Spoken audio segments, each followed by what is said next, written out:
Kyle Larson caused a quiet tremor in the world of sprint car racing. Nobody saw it coming. The face of high-limit racing, the guy creating the next great thing in motorsports, just raised a red flag on a move that everyone else thought was a triumph. A massive collaboration, a powerful team, a fantastic combination. What about Kyle? He only used one word to describe it: unfortunate. Let me clarify. Tony Stewart Racing and Rico Abreu Racing have teamed together for the 2026 high-limit racing season. It seems like an obvious choice. Stewart, a racing legend. Abreu is the current points leader. Together they are stacking the deck. Fans receive a super team, and the sport gains star power. However, Kyle Larson, co-founder of the High Limit Series, and a sprint car hero in his own right, feels something is off, and he's no longer keeping quiet about it. I believe it's suitable for high limit.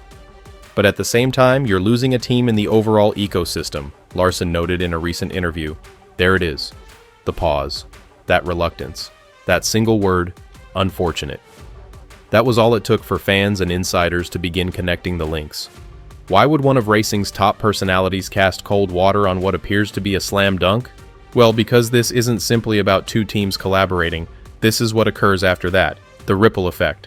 The sprint car racing ecosystem. The quest for balance. To appreciate Larson's concern, consider what he has been developing.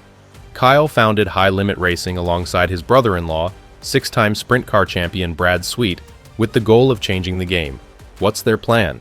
A new franchising model, one that closely resembles NASCAR's charter structure, huge reward money, long-term team worth, most crucial, a level playing field. In 2026, they plan to pay out approximately $4 million. By 2029, the figure will reach $5 million. That type of money transforms careers. And which teams perform the best? They receive a share of the guaranteed money pie. It's intended to reward effort and enable tiny teams grow into behemoths. So here's where things become tough. Tony Stewart Racing, TSR, has just joined forces with Rico Abreu Racing. On paper, it seems exciting, but in fact, that means one fewer team in the system. Instead of two top-tier teams competing, you now have a single super squad. That, according to Larson, is precisely the problem. Tony Stewart did not form a new squad from scratch. He did not bring in a fresh name to replace eight-time World of Outlaws champion Donnie Schatz, with whom he just parted ways. Instead, he joined an existing successful club, Rico Abreu's, the one who has already accumulated the most points. So what happens when you combine two giants into one? Yes, you get firepower, you gain speed, you gain notice, but you also eliminate one of the challengers, and for someone like Larson, who is working to create a series full of rivalries and conflict, this feels like a move in the wrong direction. Tony has a lot on his plate currently, just makes it a lot easier to collaborate with Rico, Larson noted. They're also excellent buddies, so I wasn't surprised when I heard about it. There's another layer: friendship. Stewart has known Abreu since 2012. They've been close. We've been talking about working together for years. So when this eventually happened, it wasn't all business. It was personal, comfortable, easy.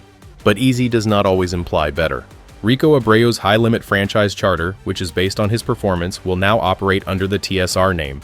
So TSR gets not just the Abreu name and the winning car, but also all of the crew members that contributed to its achievement. Crew Chief Ricky Warner, Car Chief Zach Middlebrooks, and Tire Specialist Brady Forbrook are all heading over.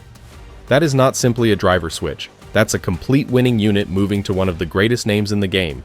Rico himself stated, "I see it as linking me to a high-end establishment. I'm not sure there's anything bigger or better in our industry than Tony Stewart Racing." Exactly. And that is the point. You can't find anything bigger, which begs the question, what is left for the others? Larson is not criticizing Stewart or Abreu. He respects them. He gets it. This transaction makes sense for them. It's smoother. It is stronger.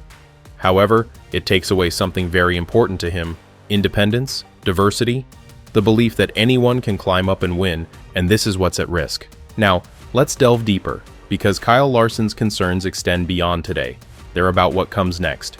See, Larson did not launch High Limit Racing solely to race. He designed it to change the game. He aimed to bring money, publicity, and a new identity to sprint car racing. Above all, he wanted to establish something fair, something competitive, something where the underdog, with enough tenacity and courage, might scale the mountain and triumph. With the merger of a top-performing team with Tony Stewart Racing, protecting the vision has become more challenging.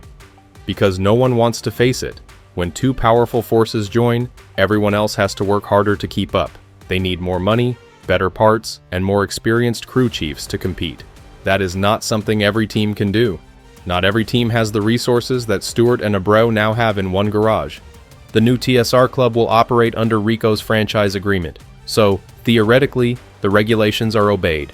Nothing is being broken, but the impact is clear. The field has been slanted. It's not illegal, not unfair on paper. But what about the spirit? That's where Kyle is battling. This is not about jealousy or ego.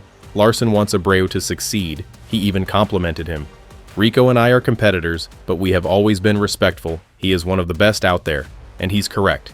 Rico has 9 wins this season. He's fast, focused, and has already demonstrated that he doesn't require a tremendous squad to succeed.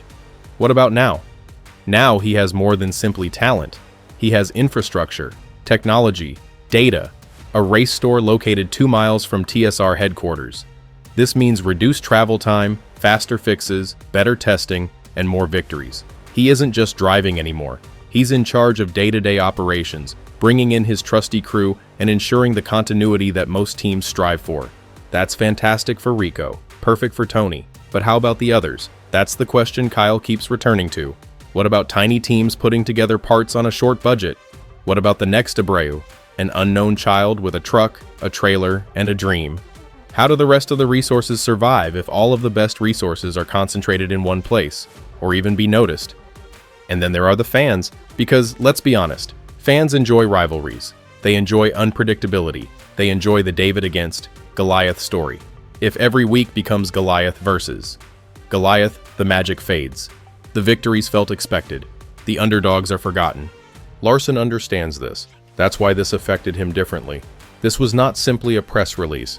This represented a transformation in the DNA of the sport he is attempting to protect. To be clear, Larson is not advocating for rule changes or attempting to oppose the move. He's not that type of leader, but he's raising an alarm, quietly, calmly, carefully. And that speaks volumes. Because if Kyle Larson, arguably the most prominent voice in modern sprint car racing, is uneasy, perhaps it's time for everyone else to pay heed as well. Rico sees this as a step forward. He stated, "Leading my own team taught me a lot, but now I can bind myself to something even bigger. I've known Tony for years. The timing felt right. He is not wrong. He's earned it. And no one denies this." But that's what makes things complicated. This isn't black and white. There is no villain, no simple answer, just a decision that strengthens one team while raising serious questions about everyone other. The story isn't about treachery or drama, it's all about balance, and how tenuous the balance is in motorsports. A merger, a franchise move, and a subtle alteration behind the scenes. Suddenly, the entire ladder transforms. Kyle Larson considers this a wake-up call. At this point, he must ask himself, how can we keep the sport fair, exciting, and accessible to future generations? How can we create a large project without losing its unique qualities? And that is where we leave it, because this is not over. Definitely not. The TSR Abreu alliance has yet to hit the track. What about the pressure? It's already forming, and everyone is waiting to see what happens next. So what do you think? Did Tony Stewart just establish a super team that would enhance the sport? Or did he unintentionally disrupt the balance that Kyle Larson worked so hard to achieve? Share your opinions in the comments, because one thing is certain, the battle for the future of sprint car racing has begun.